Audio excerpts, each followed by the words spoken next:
welcome you to the 2019 Mayor Barrett State of the City address. I will thank you for being here with us this morning, this early Monday morning, in this wonderful weather. I will also thank you for carving out a part of your day to be with us. And lastly, I will thank you for immediately taking your seats. I have the pleasure of handing this over to a person who is associated with a team that is talented, that is outstanding, that is the head of the league, that has a 50-17 record. Come on, get with me. Yeah.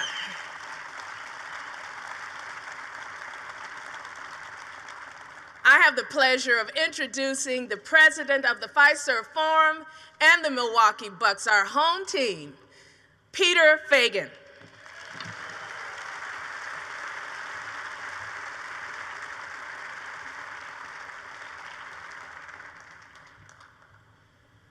Good morning. Welcome, the Fiserv Forum, home of the state of the city. This is just what we envisioned, just what we planned, to have one of the greatest college teams of the year, one of the best NBA teams. We couldn't have planned it better to open our new home. And we're very proud. We're proud to host this event. We're proud to have our partner in the city of Milwaukee, Mayor Tom Barrett, who has, from the beginning of this vision with our owners, really walked with us hand in hand to really see part of this come to fruition. But this is just the beginning. This is an unbelievable start. We welcome you. We welcome you to come back to the Fiserv Forum. Thank you very much for being here.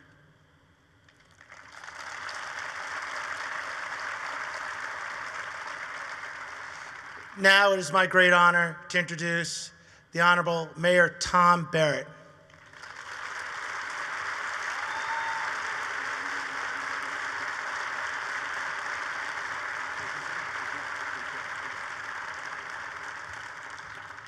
Good morning. Wow, what a space. Thank you, Peter Fagan. Fiserv Forum is getting rave reviews for its beauty, its impact on the neighborhood, and for what's happening right here on the basketball court. Both the Milwaukee Bucks and the Marquette Golden Eagles are having memorable seasons, bringing excitement and pride to Milwaukee. 2019 is a great year to be a basketball fan. The formula for basketball success is simple: talent plus commitment, and most importantly, teamwork. These are the qualities I see throughout Milwaukee. They drive our economy, they help us solve the challenges before us, and they factor into all the work that makes our neighborhoods strong. Talent, commitment, and teamwork define Milwaukee as we move forward. The state of our city continues to improve. Overall, our economy is stronger, our neighborhoods are safer, and our future is brighter. Of course, we have challenges, and we need people across Milwaukee and beyond to come together to address these challenges and make sure Milwaukee is an inclusive, respectful, and fair city. There are many, many partners who are energizing our work: community groups, schools, churches, and business people. But today, there's one group in particular I want to highlight: city employees who dedicate their time to improving our community. Here's just one example. Public Works employee Calvin Glenn, a sanitation inspector, was on the job in early January when he saw smoke coming from a house near 13th and Cleveland. He immediately stepped up, phoned 911, and ran to the home to alert residents. There were people inside, and Calvin did everything he could to help before the fire department arrived. Thank you, Calvin. Let's give him a round of applause.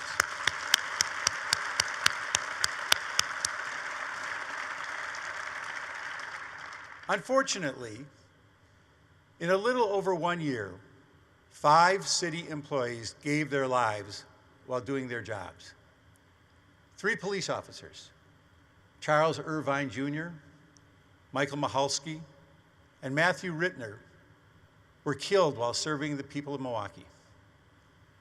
Reckless drivers killed 2 other colleagues on the job, City Crossing Guard Andrew Tyler and Public Works employee Brian Rodriguez. Each of these individuals arrived at work believing, as we all do, that they would return home when work was done. And I can tell you, the families of all of these individuals feel crushing sadness and loss. Milwaukee feels crushing sadness and loss. We remember them with deep appreciation. The past decade presented remarkable challenges to the people of Milwaukee. We've been through a world economic crisis and a housing market collapse in which billions of dollars in value evaporated right here in Milwaukee. We've endured hostility from politicians in Madison who showed little more than contempt for our city and our residents. But oh, how times have changed. In 2019, Milwaukee has a believer in the governor's office. Investment in housing values are returning. Good things are happening in our city. We have to seize the momentum and keep moving Milwaukee forward. Last fall, I visited 37 Milwaukee high schools and talked with thousands of high school students. I saw our next generation of business and community leaders, educators, public servants, and parents. I heard their hopes for a fair and inclusive city, higher education, good paying jobs, and optimism for their future. But I also heard their concerns about the health and safety of their family and friends, along with their concerns about police-community relations.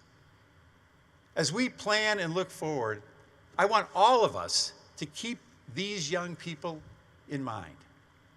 Fortunately, the Bucks share my view about Milwaukee with a commitment to our young people. We have partnered with the Bucks, along with the Milwaukee Public Schools, to bring quality mentors to young people in our city. Through Mentor Greater Milwaukee, we are working to recruit 1,000 mentors by 2021. Let's do it. Supporting and encouraging our students is critical to our city's future. Thank you to Milwaukee Bucks President Peter Fagan, School Superintendent Keith Posley, and Common Council Ashante Hamilton for your help and support. We can do this. To keep our young people in Milwaukee, we also know we must invest in jobs. Growing family jobs throughout the city is critical. One neighborhood where we're seeing investment is the Harbor District, an area represented by Alderman Jose Perez. In September, Komatsu, the heavy equipment maker that produces P&H mining machinery, announced it is investing hundreds of millions of dollars in a new campus. Komatsu, this is great news. Komatsu will transform what is now the largest brownfield in the city into a modern industrial campus that combines manufacturing, engineering, and office space. Most significantly, it will retain hundreds of jobs and potentially employ up to 1,000 workers in the coming years. Thank you, John Coates, President of Surface Mining for Komatsu, and your colleague, Project Director Matthew Beaudry. Let's give them a round of applause. Michaels Corporation is making its own big splash right up the Kinnickinnick River.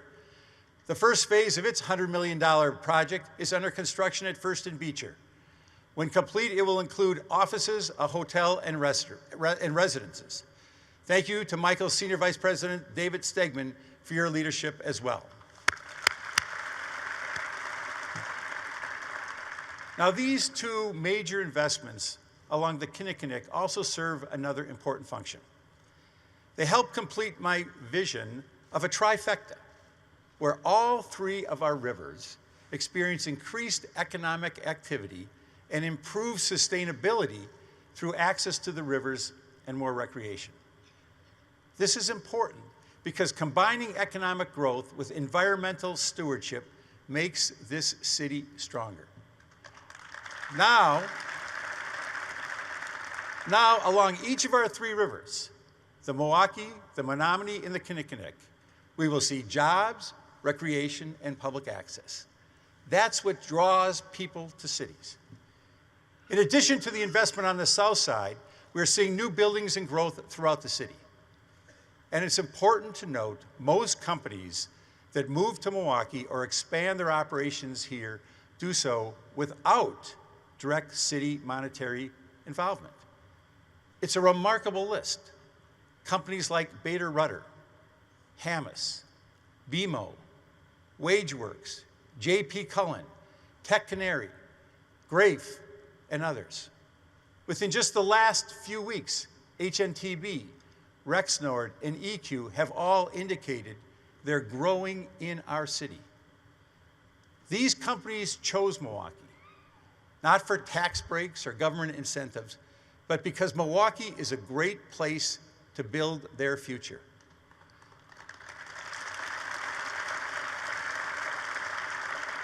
So when people ask me, how's Milwaukee doing? I tell them, we're fighting back. We are fighting back. A great example of this has taken shape at 35th and Fond du Lac. Dramatic reinvestment and rebuilding followed the civil disturbance of 3 years ago. In one of the most significant projects, the shell of the old bank building that was gutted has been reborn.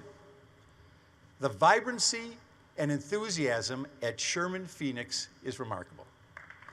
Talk about teamwork and commitment. Food and health and wellness businesses, along with creative and service entrepreneurs, have come together. This is a story of rebirth that has many chapters yet to be written, because many of the businesses that now call Sherman Phoenix home will grow, expanding in Sherman Park and beyond. I've said it before. To get something done right, have a woman do it. To get something done spectacularly, have two women do it.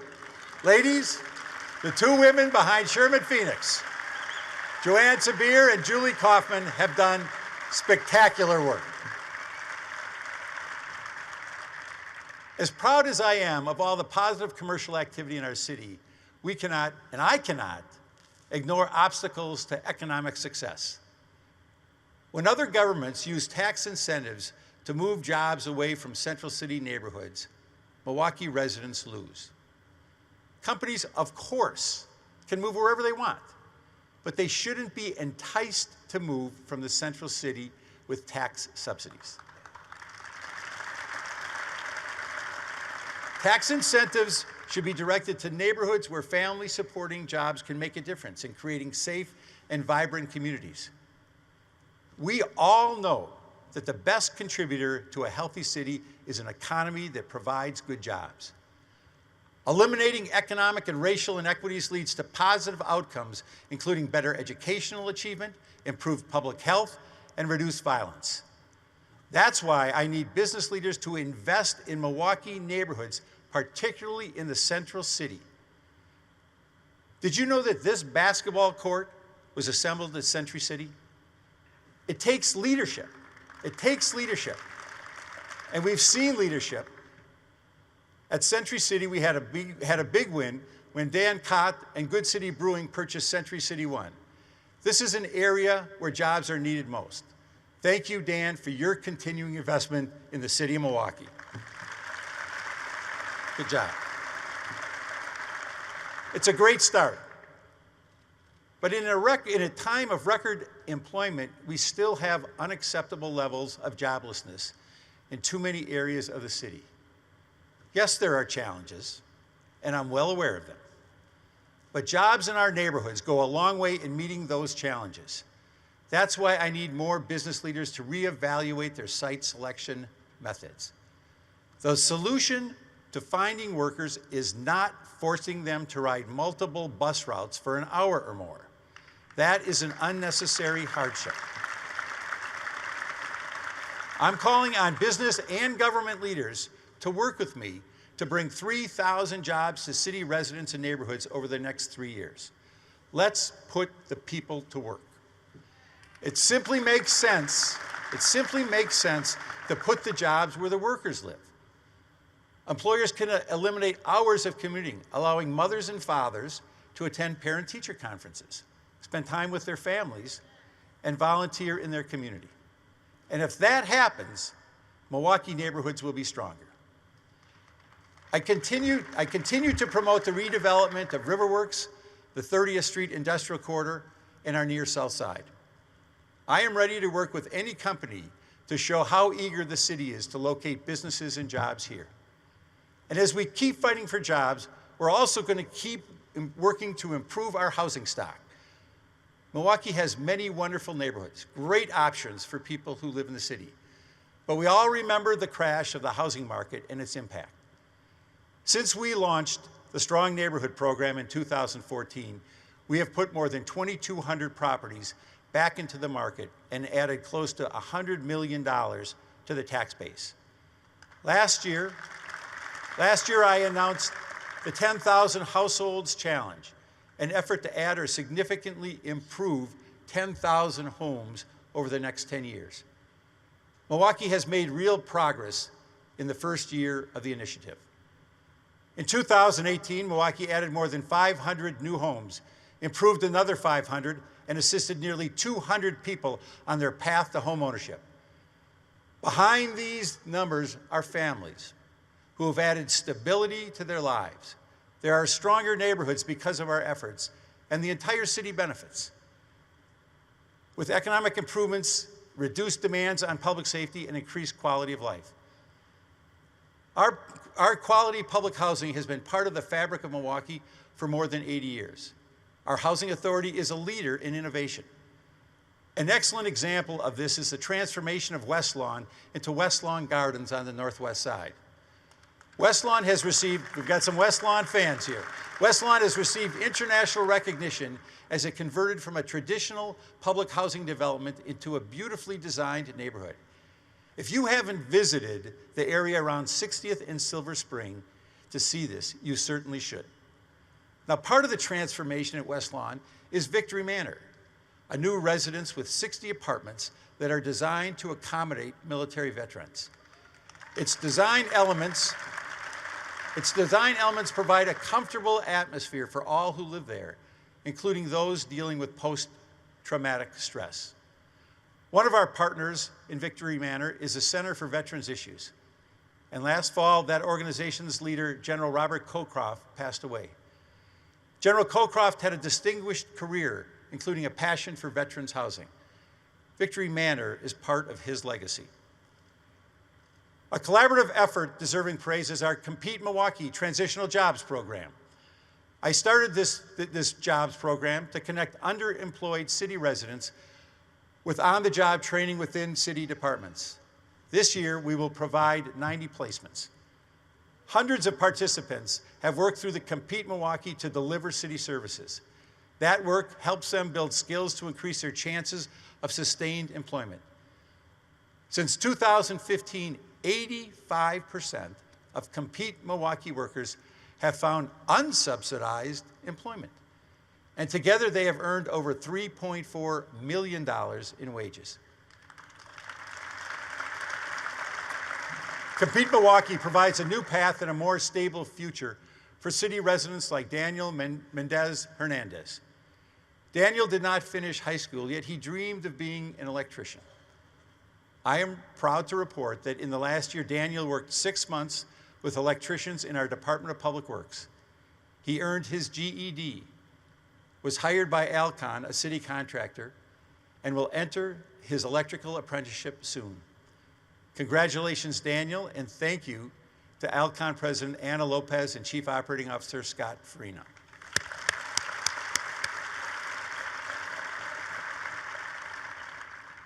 Now imagine a Milwaukee child born today, born at St. Joe's Hospital today. Will her life begin with a solid foundation, continue with a good education, lead to a quality career, and ultimately a life fulfilled? What can we, government, the business community, and community partners do to make sure this child thrives. 2019 is a year to direct our full attention to our youngest residents. Let's come together to prioritize efforts and make smart investments in the future of Milwaukee's children. The library can play an important role in shaping a child's future. Last year, we opened the Office of Early Childhood Initiatives at the library. I want to acknowledge Alderman Cavalier Johnson and Library Director Paula Kiley for bringing this initiative to fruition. Thank you both. It's part of our commitment to make sure every Milwaukee child is ready to learn by kindergarten. The Office of Early Childhood Education will complement the work of Milwaukee Succeeds. From early childhood education to adult education, our Milwaukee Public Library is the place to read, learn, and connect. In every corner of this city, residents of all ages can connect to resources that enrich their lives in meaningful ways. I'm proud to announce that this year the library is launching Career Online High School, a program for adults to earn a high school diploma. Thank you to the Milwaukee Library Foundation for supporting important programs like this one. We've now completed construction or major renovations at 6 of our neighborhood libraries. I'm looking forward to cutting the ribbon on the next project, the new Good Hope Library at 76th and Good Hope Road. When it opens next winter, it will be the most technologically advanced library in our system, serving as an anchor institution in a dynamic Northwest Side neighborhood that already includes Direct Supply, Sellers, the Hmong American Peace Academy, and the exciting Asian market on 76th Street that you should also check out. Our commitment to our children includes the elimination of environmental hazards. We all know one of the most serious health risks our children continue to face is exposure to lead paint. Every year, thousands of Milwaukee parents take an important step in keeping their kids safe from lead. They have their child's blood tested at an annual checkup or drop-in clinic. When I took office, almost 35% of the children tested had lead levels above the CDC's safety threshold. We have made continual progress in reducing the number of children with high lead levels. Milwaukee remains a leader in testing children and making sure that they are prepared for school. This is good news and progress. Now, we all know that the health department's lead program has faced significant hurdles. That's no secret. But I'm proud of the people in the department who have stepped up, making improvements and corrections. In fact, I'm also proud to report that the United States Department of Housing and Urban Development has given us the green light to resume our lead abatement efforts. That's a significant step. Thank you to the Milwaukee Health Department employees for this important achievement. Since I've been in office, Milwaukee's water has always met the federal standards for lead safety. Even so, we have taken bold and proactive steps to replace lead service lines. We've been recognized by other cities in the American Water Works Association for our actions, and we will continue this work. We have focused attention on schools and child care centers, doing everything we can to ensure our children are safe. And another example of our strategic approach, the Health Department and Waterworks have distributed over 6,000 filters to families who need them. I was glad to work with the Common Council, in particular Alderwoman Shantia Lewis, to make the Board of Health a reality. Our public health decisions must be made based on sound science, and the board will help the health department stay on the cutting edge. There's an impressive amount of good work underway at the Milwaukee Police Department. Officers throughout the city are focused on making our community safer, and over the past year, they've made real progress. Last year, carjackings were down 7%. More guns were recovered. Fewer shot spotter alerts were detected, and both fatal and non-fatal shootings were down markedly. We're headed in the right direction as more officers are in the neighborhood patrolling the streets and making Milwaukee safer. Police officers know the most effective way to accomplish their goals is to have community members support their efforts. trust and respect has to be a two-way street. We need to have our residents work with and respect our police officers, and our police officers work and with respect our residents. Thank you, Chief Alfonso Morales, and all the hardworking men and women in the Milwaukee Police Department.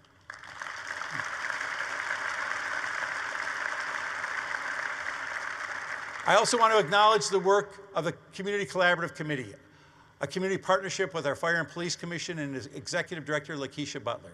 I look forward to your recommendations as well. Right now, we are recruiting police officers. I want Milwaukee residents who care about our neighborhoods to apply to be a police officer. I want police officers to come from Milwaukee. I want them to live in Milwaukee, and I want them to care about Milwaukee. So if you know a person who cares about this community, who wants to lead a meaningful life, tell them to apply. People wanting to make a difference can be part of a department that is working to boost the quality of life throughout the city of Milwaukee. Another key partner in Milwaukee's safety is the Office of Violence Prevention. Reggie Moore and his team are using a public health approach, and that is a key part of the Blueprint for Peace. The Blueprint calls for strong collaborative partnerships and puts resources on the ground to stop violence before it starts. Through the Blueprint, we are reaching thousands of young people in our city impacted by violence and trauma. I want to thank Alderwoman Mullally Coggs for championing trauma reduction work. 40 partners have received funding. One is My Sister's Keeper, a grassroots organization that helps girls confront and heal from pain experienced in their young lives. My Sister's Keeper has reached over 500 girls just in 2018, helping them find their voice, leadership, and sisterhood. Thank you, Tina Nixon and Shelley Conley, for leading this meaningful effort. Violence prevention and all health department work is championed by our new commissioner, Jeanette Kowalik. She has provided reinvigorated leadership in the health department. In addition to her, in the past year, we've seen new leadership in a number of departments. Samir Amin as city engineer, Karen Detmer in Waterworks, Alan Schlicht at Port Milwaukee, Jeff Polinsky at Public Works, Kimberly Montgomery in Intergovernmental Relations, and of course, Chief Morales. Over at the fire department, Chief Mark Rolfing and Milwaukee firefighters see their role as making our city a better place in more ways than traditional fire department duties. They still do that very, very well. For example, their successful warm-up winter efforts have ensured more than 38,000 Milwaukee kids have new winter coats. They also took on fundraising for a new mobile Survive Alive house, another place for you to visit. Thank you to Pieper Electric Foundation for your generous donation for this important safety effort. Milwaukee is a caring community, a belief shared by my appointees to the city's Equal Rights Commission. As a result of their work, I am proud to announce the Human Rights Campaign has given Milwaukee a top score of 100 on the Municipal Equality Index, citing Milwaukee's inclusive laws and policies that respect LGBTQ community members. Thank you, Tony Snell and members of the Equal Rights Commission for bringing this to our attention. Now let's turn our attention to the HOP, presented by Potawatomi Hotel and Casino. If there's one enduring truth about Milwaukee, it's that we never back down from a challenge. We had to travel a very long road to get the streetcar underway, and we faced challenges every step along the way. So it's only fitting that we launch passenger service on the eve of winter and promptly have 40+ inches of snow and record low temperatures to contend with. We wouldn't want it any other way. So how do we do? Well, the HOP's November launch drew over 16,000 riders during its first 2.5 days. We exceeded our projected ridership for November by close to 25%, and we grew that number even more in December. We're seeing great crowds on weekends when we're attracting people to downtown to spend their money in the heart of the city, but we're also seeing more people riding during the week to commute to their jobs and homes. When the snow came and temperatures plummeted, we kept right on going, maintaining service during some of the heaviest snow we've had in years. And as we look ahead, the question I hear most often is, where will it go next? People want to know when the hop will make it to their neighborhoods. By this time next year, we expect considerable progress on 2 critical extensions. The first, to our beautiful lakefront, is largely completed. We will close the loop on the lakefront extension and anticipate providing passenger service to the Summerfest grounds, Art Museum, and Discovery World next year. We've also begun the design work on an extension to Bronzeville, which will travel right up Velar Phillips Avenue and provide important connections to the Convention Center, the Fiserv Forum, and eventually the Bronzeville neighborhood just to our north. And as the route grows, the economic impact of the streetcar will grow right along with it. Property values along the route are up nearly 28% since the project was approved in 2015. And we've seen example after example of developers letting the streetcar route inform their business decisions as to where they're going to locate in the city. Thanks to our great partner, Potawatomi Hotel and Casino, rides on the hop have been free. Wherever you go on the route, you'll see energy and progress and a bright future for Milwaukee. Over the next several years, I will continue to focus on extending the economic vitality of downtown to neighborhoods throughout the city. The Greater Milwaukee Foundation, the Milwaukee Urban League, LISC, and the Greater Milwaukee Committee have come together, promoting positive growth beyond the heart of the city. MKE United wants more residents to enjoy the benefits of downtown's economic success by promoting opportunity and investment in Milwaukee's neighborhoods. In keeping with its mission, MKE United and its partners rolled out the Brew City Match to begin to revitalize our neighborhood commercial corridors and support local entrepreneurs. JP Morgan has already stepped up and invested $3.5 million through its Pro Neighborhood Grant to further support these efforts. And in the beautiful Garden District on the south side, Alderman Terry Witkowski will partner with businesses and residents to host the first ever Howl on Howl, the street festival that will be held on June 1st. Mark your calendar. On the national level, concerns about climate change have fallen by the wayside. That is not true in Milwaukee. I believe in science, so Milwaukee is leading by example. We have made a commitment to get 25% of our electric power for city operations from renewable resources by the year 2025. This is an ambitious goal. We are looking for as many opportunities as we can to rely on renewable and affordable energy. We are working with We Energies and third parties to finance renewable energy systems on city buildings and in neighborhoods. We've formed a partnership with Walnut Way and the Institute for Sustainable Communities to support local green jobs, and have installed solar at 4 locations in the Lindsay Heights neighborhood, including Wellness Commons, Alice's Garden, and the Fondy Farmers Market in Alderman Russell Stamper's district. Several branch libraries will see greening of their outdoor public spaces and parking lots through stormwater management. And we're supporting new efforts to help Milwaukee Public Schools green up their building and schoolyards to help kids grow up in a healthier environment. Alderman Michael Murphy launched MKE Plays, and this too is adding positive outdoor fun for our children. As you can see, I'm proud of the work city government performs. We continue to provide quality services to our residents and visitors to our city, despite our very restricted ability to raise revenue.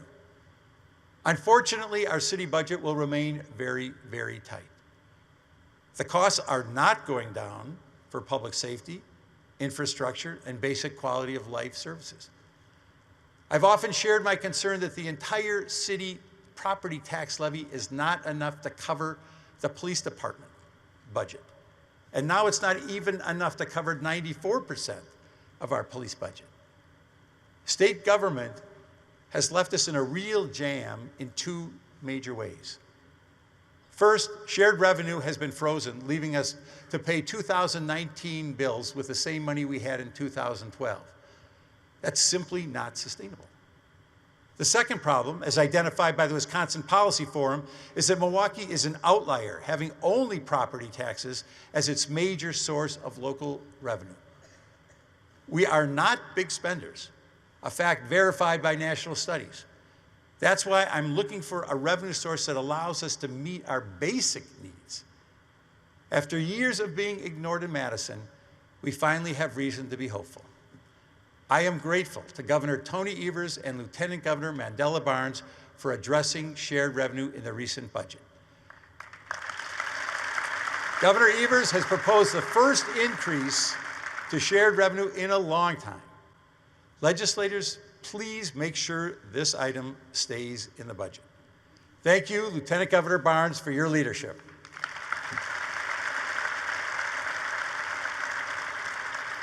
It has always been a priority for me to make sure everyone in Milwaukee counts. Everyone matters. 1 year from now, we will be fully engaged in encouraging participation in the census. It's our opportunity that comes up once every 10 years to make certain Milwaukee counts.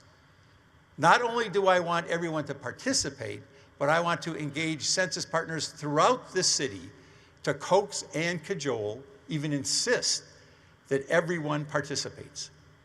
Director of Administration Sharon Robinson will lead our efforts just as she did in 2010. Maintaining federal aid is critical, and that's why every person counts. City government will be leading much of this work, and I want community partners and community groups to join us. We'll be asking the faith-based community to play a key role, and I appreciate their efforts not only on behalf of the census, but all the work they've done with us on Ceasefire Sabbath and with our Strong Baby sanctuaries. Now, I have not mentioned something that may be on your mind. Wouldn't this be a great place for a national political convention?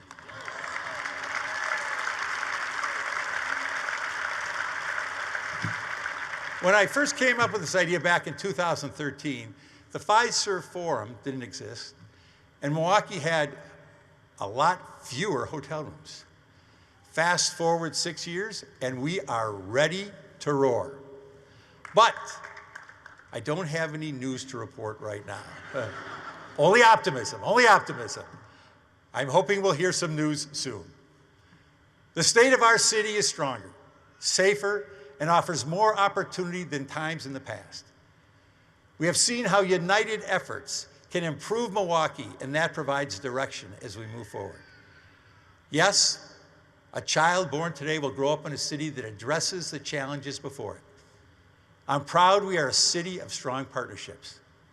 I'm proud that residents, neighborhood and community groups are vested in building a stronger Milwaukee. I am enthusiastic and optimistic about our future, a future where every child is part of an inclusive, vibrant city that is thriving economically and culturally. I invite everyone to share my optimism and join us as we move Milwaukee forward. Thank you for being here today. Thank you very much.